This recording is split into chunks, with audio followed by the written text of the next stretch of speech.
Hello everyone, welcome to new video. तो भाई अभी अभी मैंने समय रैना का ये जो स्टिल अलाइव वाला वो स्पेशल है अपलोड करा था उसने अभी वो देखा है।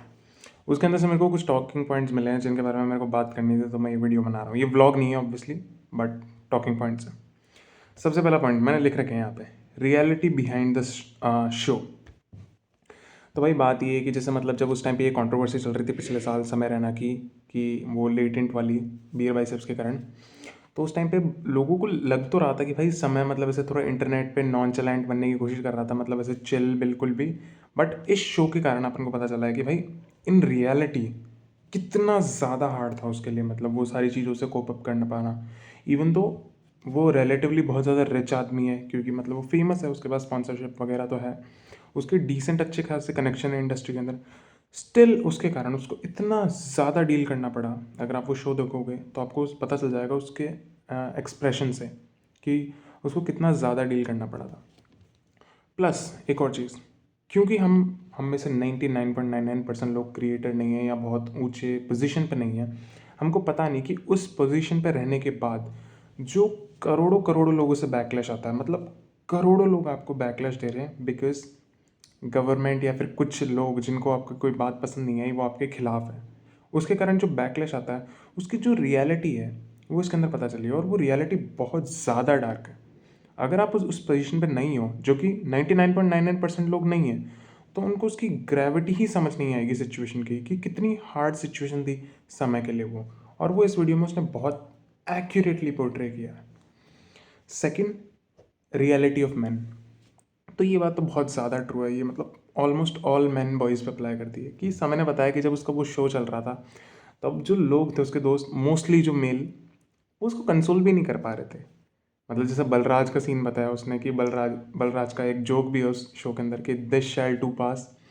उस चीज़ से कितना प्योरली ये पोर्ट्रे होता है कि when our friend is in like our need, मतलब सॉरी, जब अपने दोस्त को अपनी ज़रूरत होती है मेल्स के अंदर श्योरली, तो आपने उसको कंसोल भी नहीं कर पा रहे। कितनी मतलब ट्रू और ह्यूमन नेचर की बात कही है। एटलीस्ट मुझे लगता है ये नहीं, पूरे यूनिवर्सली मेन पे अप्लाई होता होगा मोस्ट प्रोबेबली ये चीज़। तो ये वाली बात उसने काफ़ी 2-3 बार इस शो के अंदर बताई है। उसके डैड से रिलेटेड भी बताई है ये बात। Second, no sorry, third point है not having someone to rely on to. Okay, Samay Raina इतना इन्फ्लुएंशियल आदमी है, उस टाइम पे भी था, ठीक है। बट उस टाइम पे भी उसके इतने इन्फ्लुएंसेस होने के बाद भी भाई उस शो के अंदर अगर तुम देखोगे ना, तुमको पता चलेगा कि उसने कितने बुरे टाइम से गुजरा है वो। इवन दो उसकी इंडस्ट्री में बड़ी बड़ी जानकारी होगी, यूट्यूबर्स में, और क्या पता बैकग्राउंड के अंदर और भी बहुत से लोगों से उसकी जानकारी होगी। इवन दो तन्मय भट्ट, XYZ, बहुत से लोग उसके जानकार, बट स्टिल जो एनजाइटी, हालांकि उसने बहुत सारी बातें जोक के अंदर थ्रू कह दी, बट वो मोस्ट प्रोबेबली वो रियल थी, क्योंकि उस टाइम पे पूरी कंट्री, इंडिया की कंट्री तो छोड़ो, गवर्नमेंट उसके पीछे पड़ी है एज ए कि वो इंटरनेशनल क्रिमिनल है, इंडिया छोड़ के भागा हुआ। तो ये पॉइंट भी बहुत ज़्यादा वहाँ पे हाईलाइट होता है। और एक और पॉइंट इस चीज़ में तो मैं समय की एज ए आर्टिस्ट बहुत ज़्यादा तारीफ करना चाहूँगा कि भाई उस बंदे ने उस शो को इतना ज़्यादा इमोशनली फिल्ड करा है। मतलब जोक्स आ रहे हैं, पता भी नहीं लग रहा 1 मिनट में हो रही होगी बहुत ज़्यादा इमोशनल बात की, how I felt through those moment, कि मेरी माँ कैसा फील कर रही थी, मेरे पेरेंट्स कैसा फील कर रहे थे।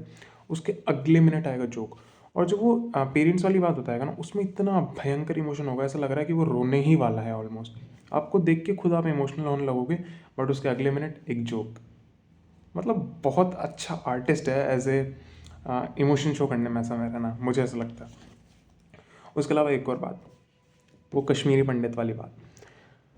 समय एज ए कश्मीरी अपने इस इशू को इतनी बार हाईलाइट करा जितना मैंने और किसी कश्मीरी पंडित को करते हुए नहीं देखा। मतलब इस शो के अंदर इस बात को उसने ऐसे ऐसे जोक के अंदर ढाल ढाल के पोर्ट्रे किया है ना लोगों के सामने, कि भाई मतलब सीन ही गजब कर दिया।